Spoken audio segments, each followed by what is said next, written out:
Hi, my name is Jack Rackham, and today I'm going to show you the Spencer-Churchill family tree. This is a very old family, and although you might not know of anyone named Spencer Churchill, there are two very famous Brits I'm willing to bet you're familiar with that are part of this tree: Sir Winston Churchill and Princess Diana. You wouldn't know it judging by their names, but they actually belong to the same noble dynasty.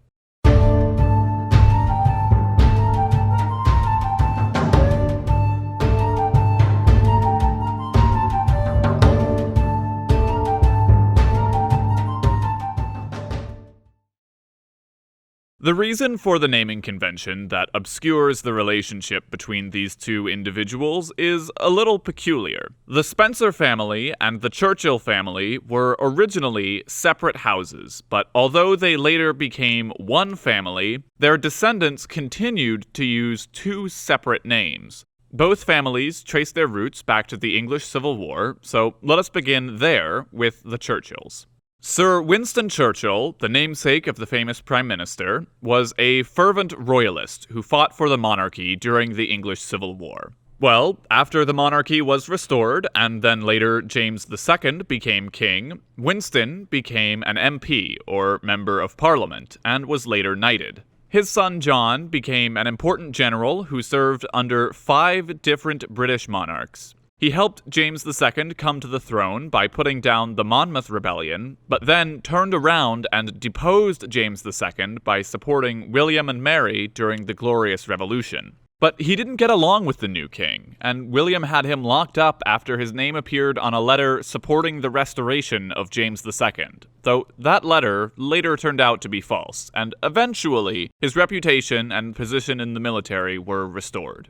During the reign of Queen Anne, he fought in the War of Spanish Succession and won a number of victories for which he was named the Duke of Marlborough. So I guess you could say he was the original Marlborough man. Beyond that, he did so well that he was even given a principality within the Holy Roman Empire. But alas, it was later annexed by Bavaria, so the rest of the family would never be princes. One more interesting note, his wife Sarah was also a very close confidant to the Queen. And in fact, she was recently portrayed on the silver screen in 2018's The Favourite.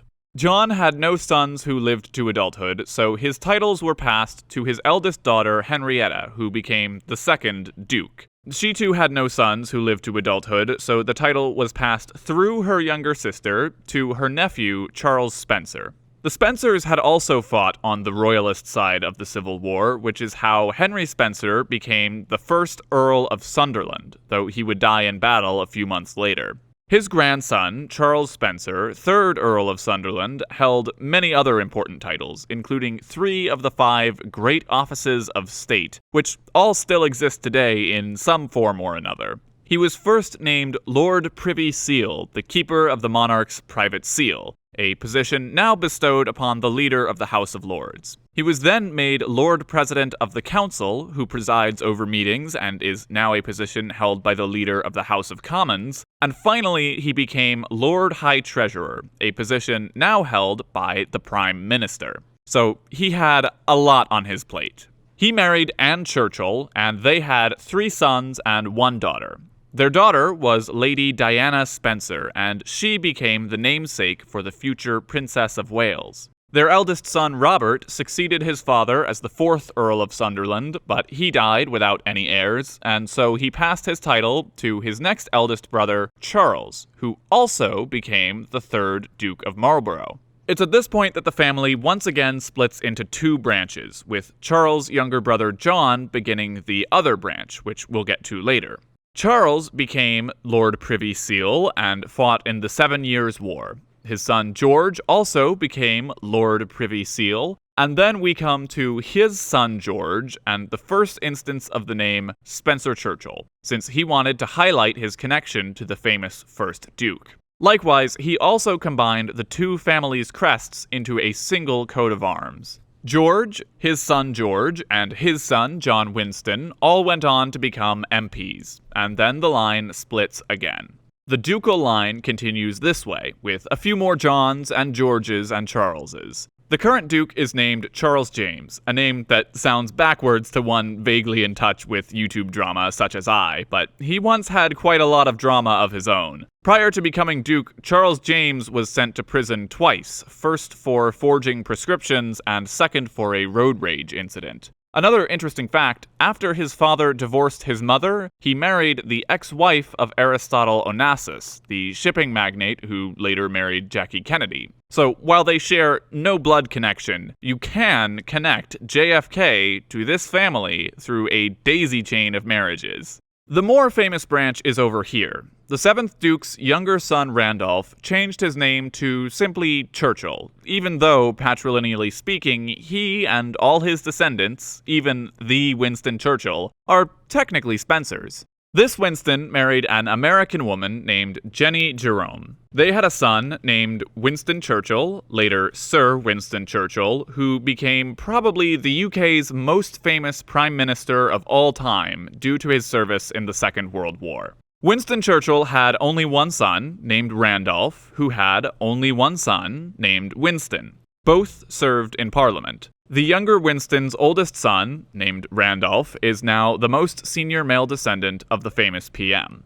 Alright, now let's turn our attention to the Spencers. The first Earl Spencer was the grandson of Anne Churchill and Charles Spencer. He became an MP, as did his son George, who also became Home Secretary in charge of domestic affairs, and also an MP was George's son John. John served as the Chancellor of the Exchequer, which is another way of saying the second Lord of the Treasury. This person is junior to the Prime Minister, but often takes on a lot of financial tasks on their behalf. Which means, by this point, it was actually the Earl Spencers who held higher positions of power than the Dukes of Marlborough. And in fact, they would continue to become closer and closer to the royal family.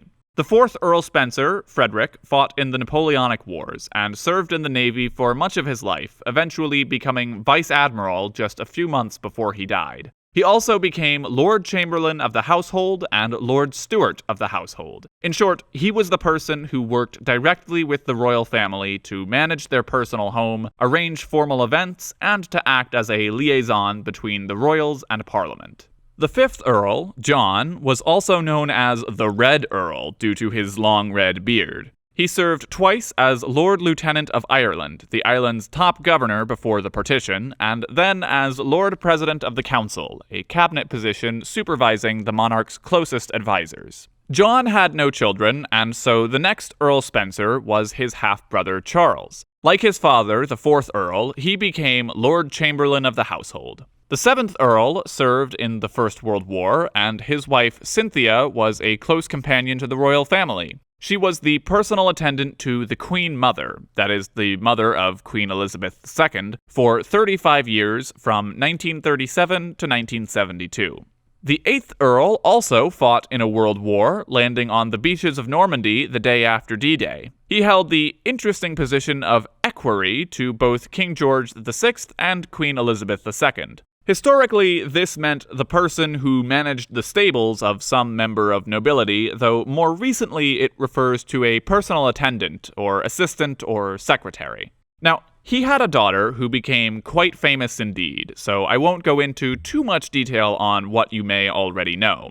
Princess Diana married Prince Charles in 1981. She was 20, he was 32. Diana gave birth to Princes William and Harry, but the marriage was unhappy. Charles had been in love with a woman named Camilla Shand, but she was deemed an unsuitable partner for the crown prince, at least at the time. As his marriage with Diana broke down, he had an affair with Camilla, while Diana had an affair with the family's former riding instructor. And when these affairs came to light, the two got a divorce. But Princess Diana is known mostly for 3 things. For one, she was an 80s style icon, but she did a lot of charity work, most notably to combat HIV/AIDS. She worked directly with AIDS patients and attempted to destigmatize the disease by emphasizing that it was perfectly safe to be around or give a hug to someone with HIV/AIDS. The final thing she's remembered for, she died in a car crash in 1997 while being chased by photographers, which has led to lots of conspiracy theories.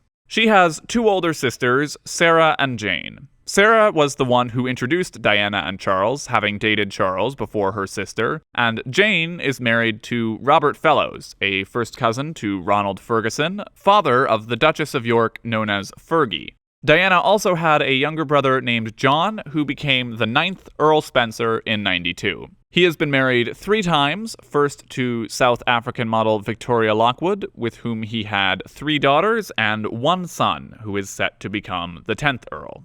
Before I go, I want to point out one more interesting connection to the Spencer family. If you go back up to the 4th Earl, you can see he married a woman named Adelaide Seymour. Well, she is the distant descendant of Henry Fitzroy.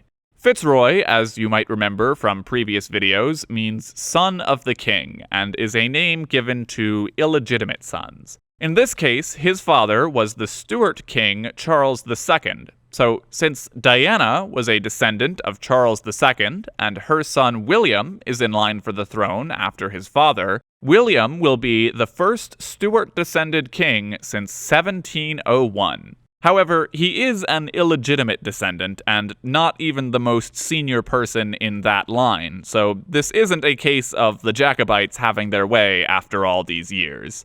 Okay, that's all from me. If you're interested in all things related to royal families, we, of course, have other videos, but today I want to recommend another channel. Lindsay Holiday creates lots of videos on royal history, both past and present, and her most recent video is about the future monarchs of Europe. I'll leave a link to that on screen now, or you can find it in the description.